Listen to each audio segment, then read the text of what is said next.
Čaute, v dnešnej druhej časti Urbex Tripu vám ukážem už tie slúbené dronové zábery z Cukrovou v Rimavskej Sobote. Budeme pokračovať cez takúto krajinu viacej na sever, kde vám ukážeme opustenú železnicu, ktorú vlastne nikdy neuviedli do prevádzky. Bude takýto dlhý, skoro 2,5 km tunel, ktorý si celý prejdeme. Potom pôjdeme ďalej k nejakým banským pamiatkám, potom pôjdeme do opustenej štôlnej, ktorá bola teda úplne extrémna. Ukážem vám banský areál, odtiaľ plánujem aj dokument a na záver vám ukážem opustenú školu.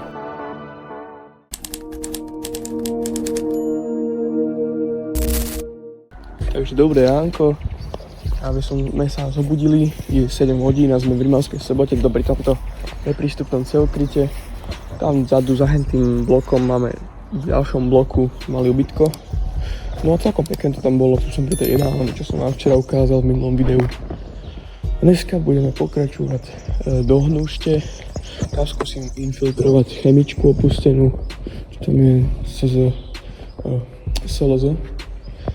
Slovenské učebné závody a potom sme nejaké banské lokalitky a keď je čas, tak nakoniec možno Domica Resort. Dneska budeme viac menej v teréne, takže na to tuto máte vetračku skrytú a tam vyzerá, že možno nie tak, ale dosť ľudí. Teda nie teraz, ale dohľada môže číhať z balkónov. Takže do na to. Takže pri našej rannej prechádzke sme narazili na tento opustený internát. Nejdem tam, je to jeden veľký nechutný záchod. Ale len tak, vám to ukážem takto. Takže tu máme ten internát spredu. Len tak si tipnite, že koľko bezdomovcov tu podľa vás momentálne spí. Napíšte to do komentáru, keď sa vám chce. Mne mačka dovnútra do konzervatória. Ja už odchádzam von. Vidí ma.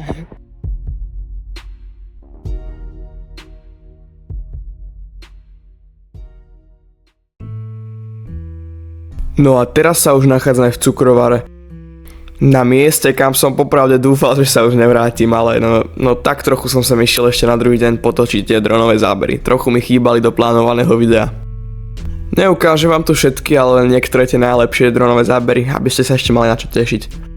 No a popravde tešil som sa, že cez deň tu bude asi trochu menej pofiderných ľudí ako večer, no ale predsa len sa tu hádali nejakí miestni obyvatelia. No ale čo sa od tej určitej skupinky ľudí dá čakať. Potom jeden z nich, taký normálny, došiel k nám a sme sa rozprávali asi 15 minút o dronoch a tak a potom odišiel a každý sme si išli už potom svojou cestou. Bol v pohode, milý a dobrý.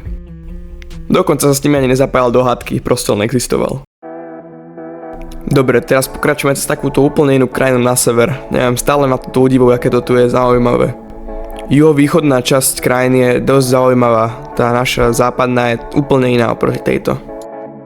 Prišli sme do Jelšavskej Teplice, našli sme tu takúto opustenú vlakovú stanicu, pokračujeme ďalej. Aj tá kostolná väža vyzerá trochu opusteno, ale potom sa ukázalo, že je len ošarpaná a stále funguje.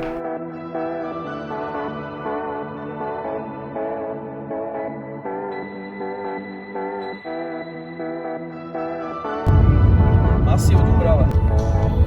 Uha. A tu je vedľa ďalší kostol. Kaštiel. Komunistický memoriál. Kanál tu je. Tam je hore Masív Dubrava, prepadli z Obrovskej magnetickej báňačnej prepadli.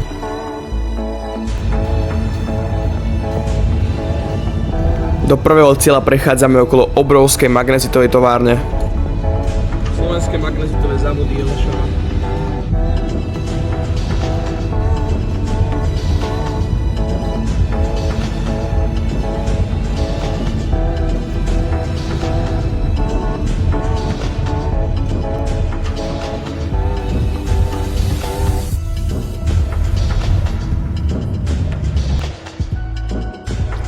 Teraz pôjdeme ešte nejaký ten kilometr popri plote závodu.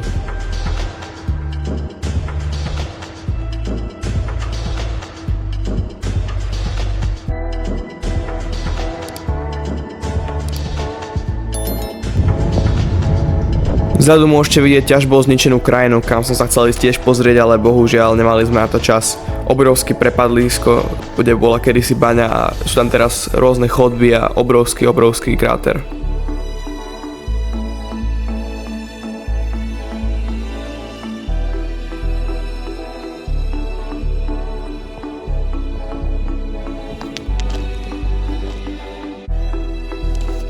Dobre, už stačilo dočkať na chalanov, aby sme vám mohli ukázať gamerské spojky.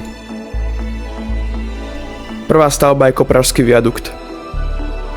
Celé to tu začali stavať cez druhú svetovú vojnu, ale nikdy to nedokončili, pretože druhá svetová vojna skončila, no a vlastne všetky územia, ktoré táto železnica mala prepájať, sa vrátili späť Slovensku. A tá sa ani baterka neoplatí vyťahovať.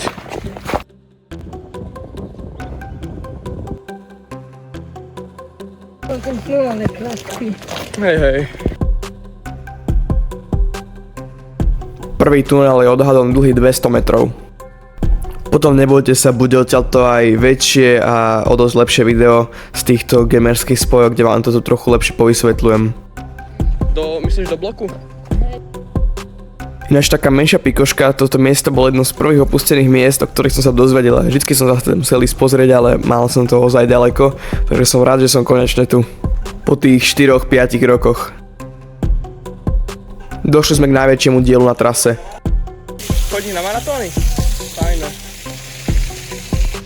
Jedná sa o Slavošovský tunel, dlhý 2400 metrov. Jak teraz tu je fajnové svetlo, ak sme všetci zapali baterky. Už sme 206 metrov hlboko. Takže to je normálny. Veľký, normálny.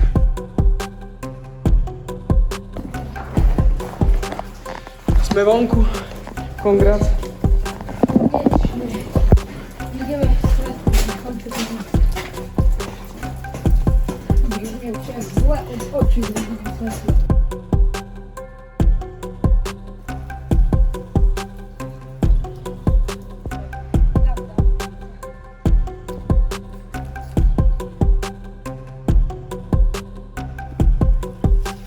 Pekné. Takže došli sme na koniec tunela, alebo na začiatok.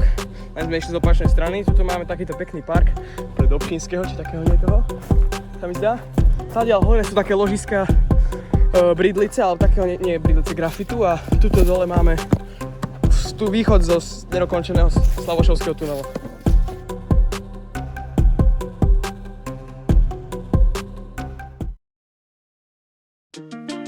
Dobre, od tunela sme sa ešte nájsť do Jelšavy, kde sme na jedlo čakali asi 3 hodiny, ale však dajme tomu. No a potom pokračujeme ďalej k Banským pamiatkám do Železníka.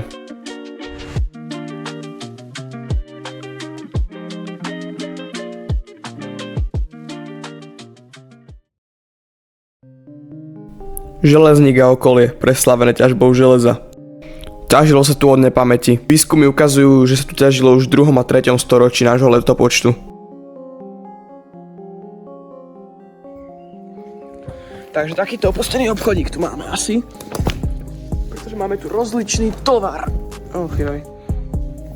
Za chvíľu zapadne slnko, ešte máme 2 zastávky dôležité. Nič tu není. Johnny už na ceste.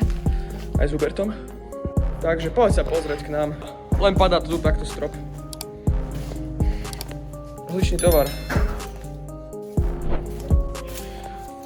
Hubert sa ti ani ísť neoplatí. Nič, to je Luka, že rozličný tovar. Tuto by mala byť štôl na Ladislav. Aha, tuto pokračuje sem. Tak, toto nič. Tuto bolo kino. Alebo toto bolo kino. Takže to bolo kino.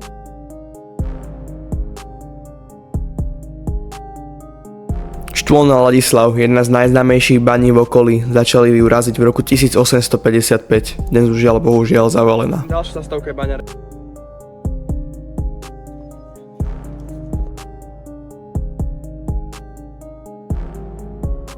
To bude asi pivnica.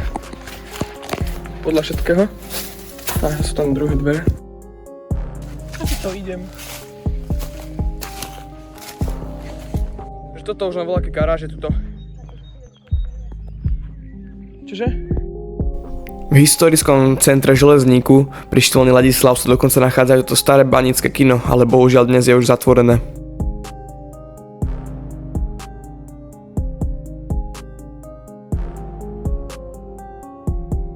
Železník je ozaj pekná zastávka, odporúčam sa vám sem ísť pozrieť.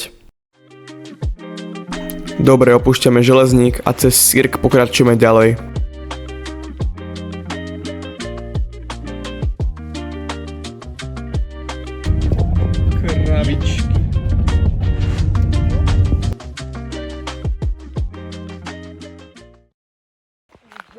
Áno.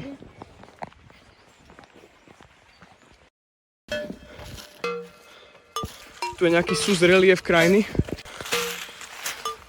Hľadáme tu štôlňu a furt nič. Ani sem nelez. Tu je veľká budka.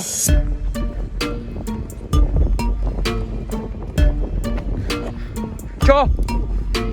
Nevím.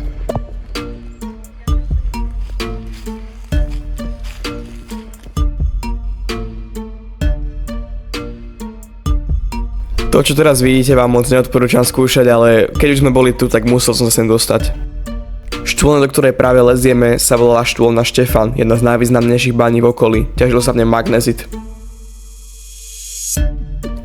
Celá baňa je hlboká okolo 200 metrov, ale dnes sú všetky horizonty okrem tohto zaplavené. Niekde v bani sa nachádza dokonca aj opustená strojovňa šachty, ktorú vám ukážem niekedy na budúce, keď sa sem vrátim. Teda hádam, sa sem niekedy vrátim. Počas prvej svetovej vojny tu aj pracovali vojnoví zajatci. Momentálne pre vás pripravujem odtiaľto aj plnohodnotný dokument.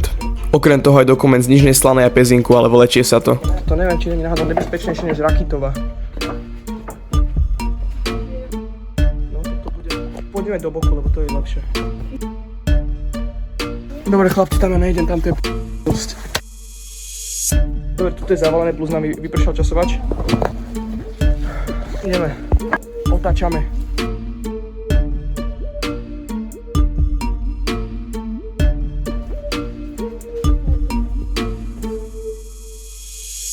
Teraz je na rade Banský areál, ktorý sa nachádza oproti štôlni. Taký trošku zasraný som. Vyzerá, že buď započalo búranie, alebo sa tu samovolne rozpada. V areáli sa nachádza aj banská šachta a dokonca tu bola lanovka.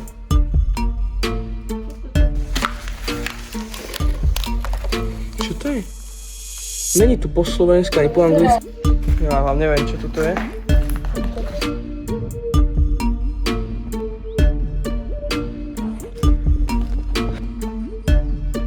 Zasvieť mi sem. Tak poď. Však bokom. Ale vyzerá, na tú väžu, že nedá ísť.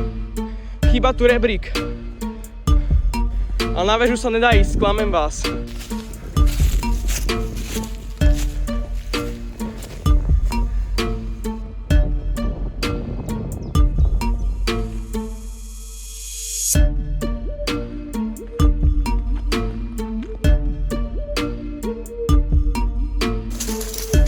Sú veľké bandasky.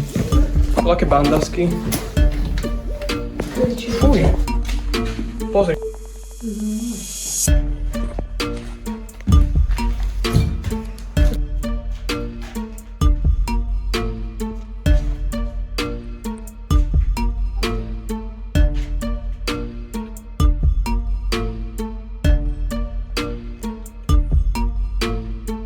Tak tu máme zavrenú bránu SBS-kara. Bohužiaľ, pôvodný plán nevyšiel, takže sme chceli preskúmať opustené chemické závody, ale bol tam SBS, a spoliehali sme sa na otvorenú vrátnicu, ako to bolo kedysi. No a hľadať vstup do areálu, na to čas sme bohužiaľ nemali. Možno sa sem vrátim v lete, uvidíme, ale hádam hej. Ešte sme našli opustenú školu, tak aspoň to vám ukážeme. To nič zaujímavé, to sa ani neoplatí natáčať toto. Čiže to nájde prvého feťaka, vyhrá.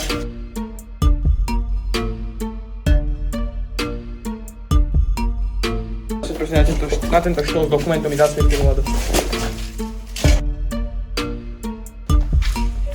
No nič.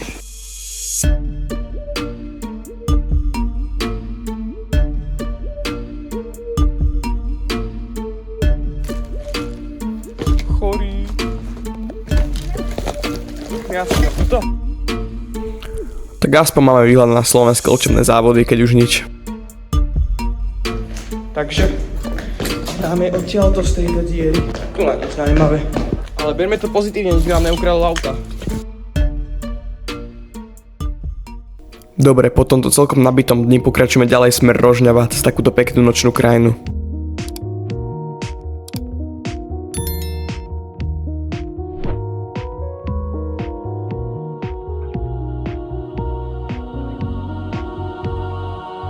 No a v ďalšej poslednej časti tohto Urbex tripu vám ukážeme nejaké tie pamiatky, ktoré budú celkom zaujímavé. Budem pokračovať do stredu lesa, kde vám ukážeme jeden opustený hotel, ktorý som vám už natočil a video už je aj vonku. Tá dlhá cesta k tomuto hotelu sa ozaj oplatila. Potom budem pokračovať ďalej smer na sever až k banským pamiatkám k Nižnej Slanej do cieľu. Bývalý závod Siderit, ktorý pomaly mizne z map. Celé vám to ukážeme a plánujem odtiaľto aj rozsiahly dokument. No a potom budeme pokračovať k ďalším pamiatkam a pomaly zakončíme tento Urbex trip. OK, tak ja dúfam, že sa toto video páčilo a vidíme sa na budúce na ďalšom zaujímavom opustenom mieste. Čaute.